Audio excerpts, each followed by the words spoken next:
I'm a trucker by trade. I've been driving big rigs all across the U.S. for nearly 20 years now. My story's not about your usual sighting on the highways, though. It's something different, something I can't explain. I was on a run from Nevada to New Mexico, hauling a load of construction supplies. My path took me through a long, lonely stretch of desert where the only company you have is the radio and the stars. About halfway into the route, it was already late. The only light came from my truck's headlights and the faint shimmer of the stars above. I decided to stop for a bit, stretch my legs, and get some fresh air. Now, I've been on the road long enough to pick up on when something's off. That night, there was this unsettling quiet. Not your usual desert silence, but a heavy absolute hush that sends shivers down your spine. Then I noticed this awful smell, like rotten meat and burnt hair, real strong. I can still remember it. Out of nowhere, I saw this figure standing about 100 yards from my rig, staring right at me. This creature was tall, between 6 and 10 feet, I'd reckon, and its eyes. Damn. Those eyes were yellow, like two pieces of glass catching the light of a harvest moon. Now, I've seen a lot of things on the road, but I've never seen anything like this. This creature looked like it came straight out of a Jurassic Park movie, half human, half dinosaur, standing upright like a man, but with a head more like a lizard's. I could see the outline of big, black claws in my headlights. I won't lie, I was scared. This thing gave off a vibe that I will describe as pure evil. My heart was pounding so hard I swear I could hear it in my ears. But I couldn't look away from those damn eyes. Then, as quickly as it appeared, it was gone. One moment it was there, the next it just vanished, as if swallowed by the night. I was left there, heart racing, with only the silent desert as a witness. Once I felt sure the creature had disappeared, I took several deep breaths, trying to steady my trembling hands. The desert had returned to its usual state, a desolate expanse bathed in moonlight. But I could still feel a lingering sense of unease, like the echo of a scream in an empty house. I decided I couldn't stay out there any longer. Clambering back into the cab of my truck, I started up the engine. Its usual comforting rumble now felt like a lifeline to reality, a soothing counterpoint to the uncanny silence that had descended moments before. As I resumed my journey, I kept glancing in the rearview mirror, half expecting to see the creature's yellow eyes or its towering silhouette in the distance. The high beam from my headlight seemed feeble in the vast darkness of the desert, providing scant reassurance against the terror that had taken hold of me. For the rest of that run, I was on high alert, senses heightened to any unusual sound or movement in the desolate landscape. Every shadow seemed menacing, every wind-blown tumbleweed a potential threat. It felt like the longest drive of my life. After that encounter, my perspective on those late-night runs changed. The solitude of the open road, once a source of peace, now felt ominous. I started avoiding that route, opting for busier highways whenever I could. Every time I got behind the wheel, I found myself fighting the memory of that night and the terror I felt. Even now, I sometimes wake up in the middle of the night, heart pounding, the image of that creature and its piercing yellow eyes burnt into my mind. I've spent countless hours trying to make sense of it, questioning if it was real or just a product of my tired mind.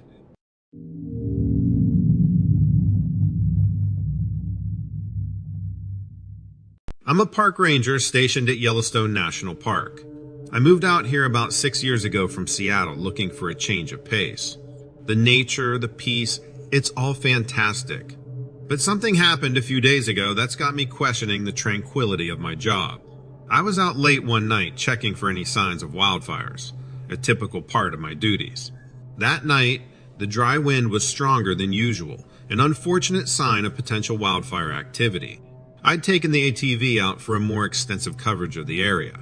There had been a lightning storm earlier in the day, and I needed to ensure that no rogue strikes had started a fire. I had reached the northern boundary of my patrol route, a place dense with pines and rarely visited by park goers, when I first picked up on that disturbing scent. As I was making my rounds, I noticed an unusual scent in the air. I'm used to the smell of damp earth, pine needles, and wildlife, but this was different. It was pungent with an acrid undertone that reminded me of burnt matches or sulfur. It was then I heard a noise, not your standard nighttime rustlings or distant wolf howls. It was a guttural growl. My first reaction was to radio in some kind of animal disturbance, but as I fumbled for my walkie-talkie, a low growl rippled through the air, causing the hairs on the back of my neck to stand. It was a sound that seemed to vibrate in my very bones, almost as if the creature was more beast than the natural world could contain. I instinctively held my breath, my hand tightening around the flashlight. The rustle of the leaves around me seemed to cease, as if the very forest was holding its breath in anticipation. I turned my flashlight towards the sound and froze. There, standing on human-like legs, was this creature. It was massive, easily over 8 feet tall, with a large chest and wide shoulders. Its back was humped in a way that reminded me of a hyena or some type of canine. Its fur was an unsettling mixture of black, brown, and patches of gray. The creature's face was truly chilling. It had a long snout filled with a double row of sharp, menacing teeth. The fangs were clear as my light reflected off them.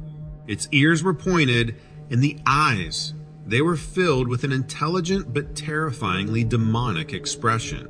The beam of my flashlight played over its monstrous form, the light seeming to be swallowed by the dark hues of its fur. Its eyes, glinting in the light, held a predatory intelligence that sent shivers down my spine. I could see the muscles under its fur ripple as it moved, a horrifying display of raw power. Its long snout twitched, the double row of teeth glistening wetly as if it had recently eaten. And those eyes, they seemed to look right through me, as though it was calculating, deciding what to do with this sudden interruption of its night. The encounter was like a fever dream. My blood ran cold, and every instinct told me to flee, but I was paralyzed with fear. The creature maintained its low growl, and for a few tense moments we just stared at each other. The fear traveling through me was unlike anything I've ever felt. You hear about fight or flight instincts, but in this moment I was paralyzed by the sight of this creature.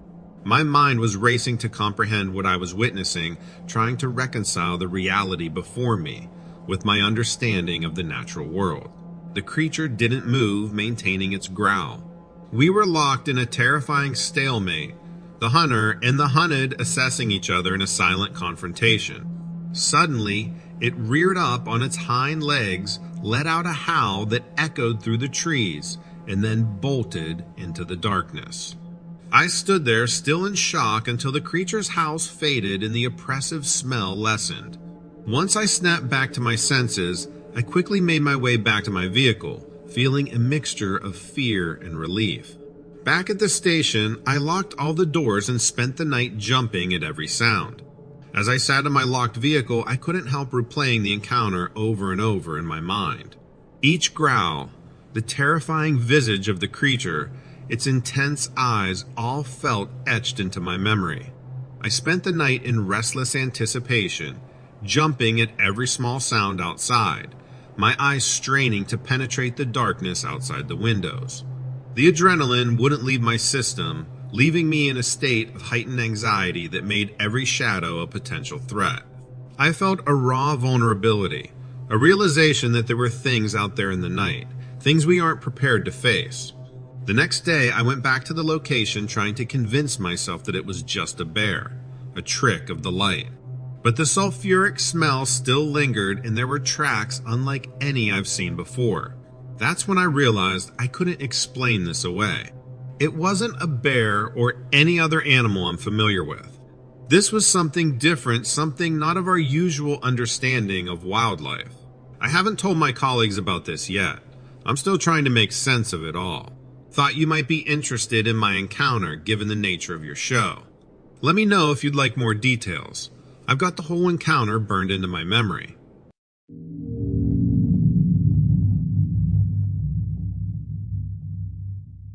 The house I grew up in was very haunted. I know everyone always thinks, why didn't your family just move out? But it's not as easy as that. My mother inherited the house from her father when he passed away. It was completely paid off, so all we had to pay were the property taxes. We were very middle class. So moving away and into a new house wasn't really an option. There were a few unspoken rules in the house. Probably the most important of them was never go to the basement alone. The basement was old and musty. There was only one small light installed and the floors were still dirt. The only reason anyone really needed to go down there was for laundry. Even then, you never went alone. There was constant strange activity in the house. Items would go missing and turn up in strange places. And hearing weird noises at night was normal. My parents tried to cover it up by making up some outlandish explanation, but I always knew the truth. It was manageable most of the time. We could all just ignore it and move on with our life. One day, I had just gotten home from school and both of my parents were at work. I'd been in the living room watching some cartoon and I thought I heard meowing. I muted the TV and walked around the house looking for the source. I stood next to the basement door and realized the sound had been coming from there. Really, that was no surprise. I hesitated for a moment. I didn't want to go down alone, but I also wanted to see the cat. My childish desire to see the cat took over, and I started walking down the stairs. The meowing got louder as I walked down, and I started trying to call it over to me. I made it to the bottom of the steps, and I looked around. It hit me when I got down there that I didn't know how a cat would gotten in there anyway. There were no windows or doors for it to have snuck in from, but I was too young to have thought that through in advance. I didn't hear the meowing anymore as I stood at the bottom of the stairs. So now I was creeped out and wanted to go back upstairs and ignore this noise, just like we did with everything else that happened. Then I heard a laugh and the hair on the back of my neck stood up. I wasn't alone down there. I ran up the stairs and slammed the door behind me. I sat down on the couch and unmuted the TV.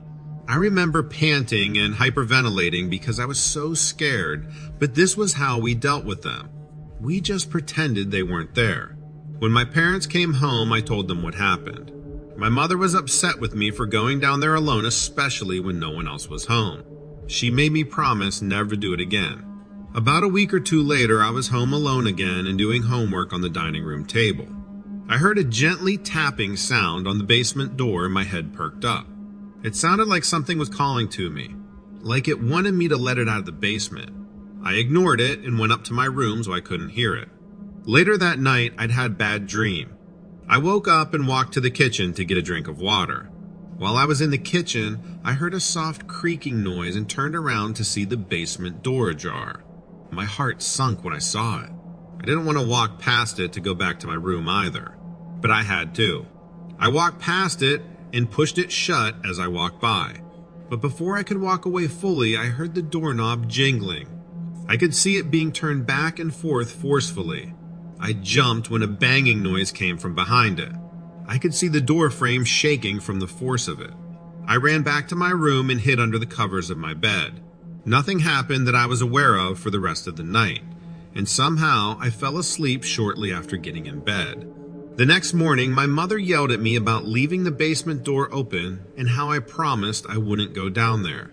I tried to explain what happened, but she thought I wasn't telling the whole story. She thought I was leaving the part out where I opened the door. After that, the strange activity got much worse. I heard laughing in the hallway while I was trying to sleep. Light banging in the walls, things moved around a lot more. I found toys and bears broken. It was like something wanted me to let it out of the basement, and I must have. Whatever it was seemed to be fixated on me. I was the one hearing things, and it was my stuff that was missing. Something about its attachment to me felt abnormal. My mother had grown up there and never mentioned anything about it clinging to her. I finally saw the source of all of this one day. It was the middle of the night and I had to use the bathroom. I ran to go as fast as I could. I finished and washed my hands quickly and started back to my room. The hall light was off, so I couldn't see it in great detail. But I saw a figure. A girl. She was young, probably around 10 years old. She looked at me and walked out of the hall to the living room.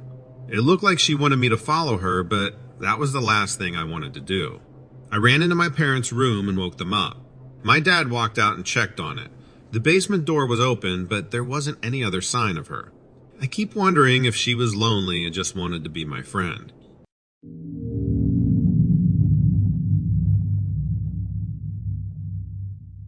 As a park ranger, there's nothing I fear more than a forest fire. It's dangerous and it's hard to contain. Fire can wipe out an entire ecosystem. Fire can erase history. The tallest trees in the world grow in California, more than 350 feet tall.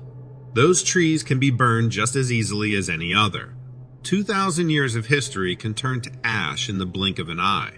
That's why protecting these trees is so important. That's why I started working as a park ranger in the first place, to protect history. Writing citations and filling out paperwork was never enough for me. I wanted to know that I was making a difference. A few years ago, I got that chance. The right combination of heat and lightning set fire to the thorns and the bushes tangled at the bottoms of the redwood trees. The dense landscape, often too tangled in roots to navigate, became the perfect fuel for the fire. It spread so quickly that the park rangers and firefighters were forced away from the burning forest. We had to focus our attention on the areas closest to homes and cities. By the time we secured the perimeter and saved those civilized areas, a large chunk of the redwoods was ablaze. History was burning down all around us. My unit was stationed on a highway. Our job was to keep the fire from getting too close to the road. If it crossed the pavement, the residential neighborhoods would be in danger all over again. Nothing's louder than a forest fire. It was hard for us to keep our focus above the cracking of the trees, the rumbling of the engines, and the whirring of the helicopter blades overhead. We did our best. We did our jobs. We held that fire in its tracks. Our little triumph and the difference I made that day aren't the reasons I'm writing, however. History is. That night, I learned that the trees weren't the only old things alive in that forest. It's normal to see wildlife running for their lives. Rodents, deer, and even the occasional bear will come sprinting out of the foliage and onto the road. A few of us were tasked with helping them to safety. We needed to keep them out of the way of the firemen. Eventually, I was asked to help with the wranglers. More animals than I'd ever seen came pouring from between the trees, all covered in ash and burns. I'd never seen anything like it. A lot of those animals, I'm sure, died not long after. There were too many injuries. There was too much smoke. We did what we could anyway. We cleaned them off and gave them water. We sent the lively ones on their way and helped animal control with the others. We had our own horrible little zoo before long. Soon there were so many animals around us that we couldn't help but notice their wounds. Not all of them burned. Some of them were cut. Deep lacerations, always 3 or 4 running parallel to one another. It looked like the animals had run through a rake or a rack of knives. The first few times we dismissed the wounds as bear attacks. Then we saw the same lacerations on the bears themselves. No signs of fight. As far as we could tell, the bears were only running. They were ambushed by something as they tried to escape the fires. Around the time that we accepted that, we started hearing them, whooping and chattering from somewhere behind the cracking trees. The forest makes strange sounds when it's in danger. We tried to ignore them.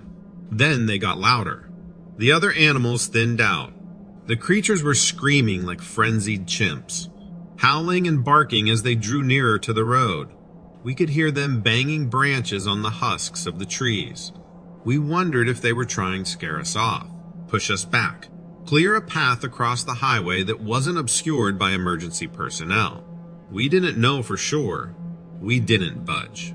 A few of the rangers said they saw creatures in the trees. They were describing apes the size of grizzlies. I don't need to tell you that nothing like that lives in that area. Nothing we know of anyway. Suddenly, large stones started crashing into our vehicles. Windshields shattered and doors caved in. We ran to take cover, crouching behind our cars. Once we were all in hiding, they came out. They ran like a stampede across the highway. They leaped from the rooftops of our vehicles and sailed over our heads. The light from the fire illuminated their bodies. The ash and the fur made the details hard to make out. More than a dozen of these beasts must have run across the road. I think we were all too shocked to keep count. We only realized that the running had stopped a few moments after the creatures had disappeared. We peeked out from our hiding spots one at a time, surveyed the damage. The steel and glass were battered. The animals were gone, taking cover somewhere on the safe side of the road. We looked between the faces of the rangers and the firefighters. None of us had any answers. We didn't have a choice but to get back to work. The fire was still there after all, still working to destroy the ecosystem that we were sworn to protect. We held the highway for 4 hours before we were allowed to change positions. None of us talked about the creatures we'd seen. I don't know if we were in disbelief or if we all figured that the animals had been through enough. They were scared and dangerous. Sending men after them would have brought on more trouble. We're far enough away from the fire now that I want some answers. I've come to accept that that night might have been the most important night of my life. I want to know how much of a difference I really made.